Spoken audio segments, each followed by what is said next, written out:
আজকের ভিডিওটিতে আমরা জানব এক কাফের ব্যক্তির দোয়া কবুলের গল্প।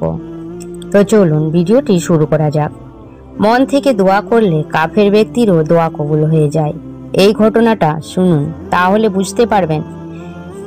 একবার হযরত উমর রাদিয়াল্লাহু তাআলা আনহু তিনি খলিফা থাকা অবস্থায় রাত্রিবেলায় ভ্রমণে বের হয়েছিলেন। এটা দেখতে যে সমস্ত এলাকাবাসীর মানুষদের কেমন অবস্থা। রাতটা ছিল খুবই গভীর, যার কারণে তিনি সবকিছু ঠিকঠাক দেখতে পাচ্ছিলেন না। কিছুক্ষণ যাওয়ার পর তিনি একটু দূরে দেখতে পেলেন কি যেন একটা দাঁড়িয়ে আছে। সেটার কাছে এসে তিনি দেখলেন যে একজন ব্যক্তি, এবং সেই ব্যক্তির হাতে ছিল একটি মদের বোতল। যখন সেই ব্যক্তি বুঝতে পারলেন যে এটাই সেই উমর রাদিয়াল্লাহু তাআলা আনহু, এবং তিনি ভাবলেন যে উমর যদি জানতে পারে যে আমার কাছে মদ আছে তাহলে তিনি আমাকে হত্যা করবেন। তাই তিনি মদের বোতলটা তার চাদরের মধ্যে ঢুকিয়ে রেখেছিলেন যাতে উমর রাদিয়াল্লাহু তাআলা আনহু দেখতে না পান।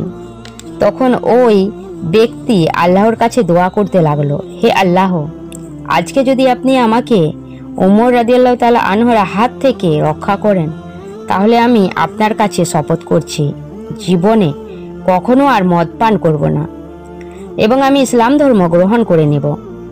উমর রাদিয়াল্লাহু তাআলা আনহু যখন সেই ব্যক্তিকে জিজ্ঞেস করলেন, তোমার হাতে ওটা কি? তখন সেই ব্যক্তি বললেন, এটা হচ্ছে দুধের বোতল, আমার বোনের বাড়ি নিয়ে যাবেন। তখন উমর রাদিয়াল্লাহু তাআলা আনহু তাকে ছেড়ে দিলেন। তারপর উমর রাদিয়াল্লাহু তাআলা যখন বলেন এবং চলে যাচ্ছিল, তখন সেই ব্যক্তি উমর রাদিয়াল্লাহু তাআলা আনহুকে ডাকলেন। তারপর বললেন, আমি আপনাকে মিথ্যা কথা বলেছি। আমার কাছে যে বোতলটা আছে সেটা দুধের বোতল নয়, সেটা হলো মদের বোতল, এবং আমি সাক্ষ্য দিচ্ছি যে আল্লাহ ছাড়া কোনো মাবুদ নেই এবং মুহাম্মদ সাল্লাল্লাহু আলাইহি সাল্লাম আল্লাহর রাসূল। তিনি সাথে সাথে কালিমা পড়ে ইসলাম ধর্ম গ্রহণ করলেন। তখন উমর রাদিয়াল্লাহু তাআলা আনহু বললেন যে একটু আগে যখন আপনি আমার কাছে আসছিলেন তখন আমি আপনার ভয়ে আল্লাহর কাছে দোয়া করেছি, আল্লাহ যদি আমাকে আপনার কাছ থেকে বাঁচিয়ে দেয় তাহলে আমি ইসলাম ধর্ম গ্রহণ করব এবং সব দিনের জন্য মদ পান ছেড়ে দেব। আমি তওবা করেছি, আল্লাহ তাআলা আমি মাতাল থাকা অবস্থায় দোয়া কবুল করেছেন। এই আল্লাহ কতই না মহান, আমি সেই আল্লাহর উপরে ঈমান না এনে কিভাবে থাকতে পারি? আপনি আমাকে ইসলাম ধর্ম গ্রহণ করান, সুবহানাল্লাহ। তাহলে ভাবুন আল্লাহ তাআলা কত মহান। মাতাল ব্যক্তির দোয়া যদি কবুল করে নেন তাহলে ভাবুন তিনি যারা মদ পান করে না তাদের দোয়া কেন কবুল করবেন না? তাই সকলকে বলবো আল্লাহর কাছে মন থেকে বিশ্বাস ও ইয়াকিনের সাথে দোয়া করুন। অবশ্যই আল্লাহ সুবহানাহু ওয়া তাআলা সকলের দোয়া কবুল করে নেবেন।